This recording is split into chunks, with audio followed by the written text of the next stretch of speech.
नमस्कार। आज हम भगवद गीता के 8वें अध्याय अक्षर ब्रह्म योग पर थोड़ी गहराई से बात करेंगे।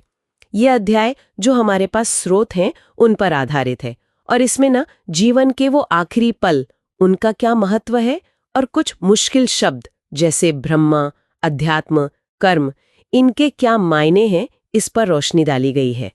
इसकी शुरुआत ही होती है अर्जुन के बहुत जरूरी सवाल से कि भाई मृत्यु के समय ईश्वर को कैसे जाना जाए।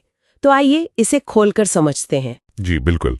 असल में पिछले अध्याय के आखिर में भगवान ने कुछ शब्दों का जिक्र किया था, तो उन्हीं को लेकर अर्जुन के मन में ये सवाल उठे और हमारी आज की बातचीत इन्हीं परिभाषाओं पर और खासकर जैसा स्रोतों में है कि अंत समय में भगवान को याद करने की क्या प्रक्रिया है, क्या महत्व है, उसी पर रहेगी। हाँ, क्योंकि अर्जुन ने शुरू में ही श्लोक 1-2 कई चीजें पूछ ली।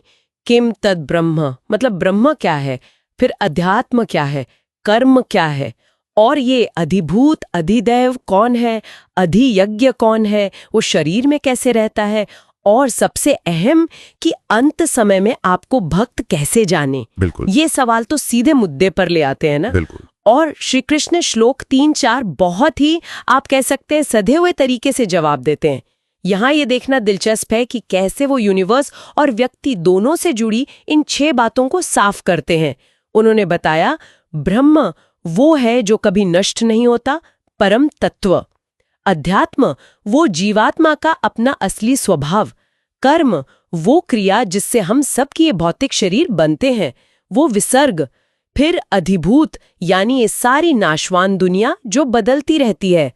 अधिदैव है विराट पुरुष, मतलब देवताओं को भी कंट्रोल करने वाले। और अधियज्ञ वो खुद श्री कृष्ण है जो हर शरीर के अंदर वास करते हैं, अंतर्यामी रूप में। ये परिभाषाएं आप देखिए आगे की पूरी बात समझने के लिए एक तरह से नींव का काम करती हैं। फिर आता है वो सबसे अहम सवाल, मृत्यु के समय ईश्वर का स्मरण। श्लोक 5। यहां से बात सच में काफी गहरी हो जाती है। भगवान एकदम सीधा आश्वासन दे रहे हैं, जो अंतकाल में सिर्फ मेरा, केवल मेरा ही स्मरण करते हुए शरीर छोड़ता है, वो मेरे ही स्वरूप को, मेरे मदभाव को पाता है। और फिर कहते हैं, नास्त्यत्र संशयः, इसमें कोई डाउट नहीं है। ये कितना बड़ा भरोसा है, सोचिए। हाँ, और ये बात हमें एक यूनिवर्सल लॉ श्लोक 6 की तरफ ले जाती है। यम यम वापि स्मरण भावम त्यजत्यन्ते कलेवरम तम तमे वैति कौन्तेय सदा तद्भाव भाविता। मतलब इंसान अंत में जिस भी भाव को याद करते हुए शरीर छोड़ता है, उसी को पाता है। क्यों? क्योंकि वो जिंदगी भर उसी भाव में रहा है, सदा तद्भाव भाविता। तो ये सिर्फ मौत के पल की बात नहीं है, ये पूरी जिंदगी की साधना, हमारी चेतना का नतीजा है। हम हर पल जो सोचते हैं वो उस आखिरी पल की तैयारी है एक तरह से। लेकिन ये थोड़ा दबाव जैसा नहीं लगता कि पूरी जिंदगी की चेतना ही अंत तय कर देगी? अगर मान लीजिए कोई चूक हो गई तो क्या गीता इसमें कोई रास्ता सुझाती है? हाँ बिल्कुल, इसीलिए तो श्री कृष्ण फौरन प्रैक्टिकल सलाह देते हैं। श्लोक 7 देते हैं, कहते हैं, तस्मात् सर्वेषु कालेषु मामनुस्मर युध्य च। मतलब हर समय मेरा स्मरण करो और अपना कर्तव्य भी करो। यहां अर्जुन के लिए युद्ध, काम छोड़ने को नहीं कहा कि काम करते हुए अपना मन और बुद्धि मुझ में लगाओ। मय्यर्पित मनोबुद्धिर्मा में वैश्यसि संशयम। ऐसा करने से तुम बिना किसी शक के मुझे ही प्राप्त होगे।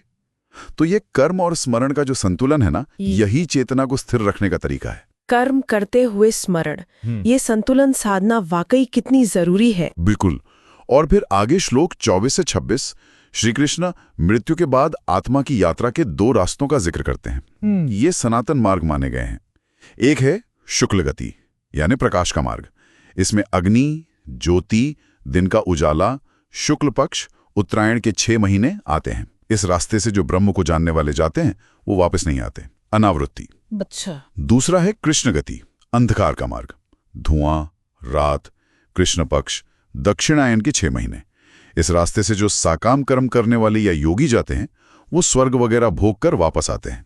आवृत्ति। तो ये रास्ते दिखाते हैं कि कर्म और ज्ञान के फल आपको कहां ले जा सकते हैं। अच्छा, तो ये सब जानना, ये समझना, इसका अल्टीमेट फायदा क्या है? मतलब आखिर में श्लोक 28 क्या कहा गया है?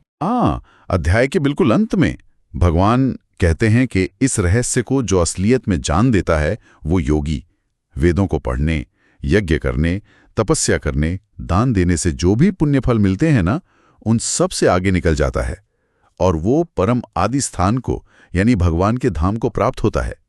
तो मतलब ये ज्ञान अपने आप में उन सारे पुण्यों से बढ़कर फल देने वाला है। तो सार ये निकला कि जीवन भर ईश्वर पर ध्यान टिकाए रखना, अपनी चेतना को वैसा बनाना, यही सबसे जरूरी साधना है, क्योंकि वही आखिरी सफर तय करती है। बिल्कुल, निचोड़ यही है। पूरी जिंदगी की जागरूकता और ईश्वर परायणता ही अंत समय में काम आती है। और गीता के हिसाब से ये समझ इंसान को जन्म मरण के चक्कर से छुड़ाकर परम गति यानी भगवान के नित्य धाम तक पहुंचा सकती है। ये सब समझने के बाद मेरे मन में एक विचार आ रहा है। अगर वो आखिरी भाव ही सब तय करता है, तो क्या सिर्फ किसी नाम या रूप को याद करना काफी है, या फिर वो जो अक्षर तत्व है, अविनाशी, उसके असली स्वरूप पर, उसके इटर्नल नेचर पर ध्यान लगाना, क्या ये हमारी आध्यात्मिक यात्रा को और गहरा नहीं बनाएगा? सोचने वाली बात है।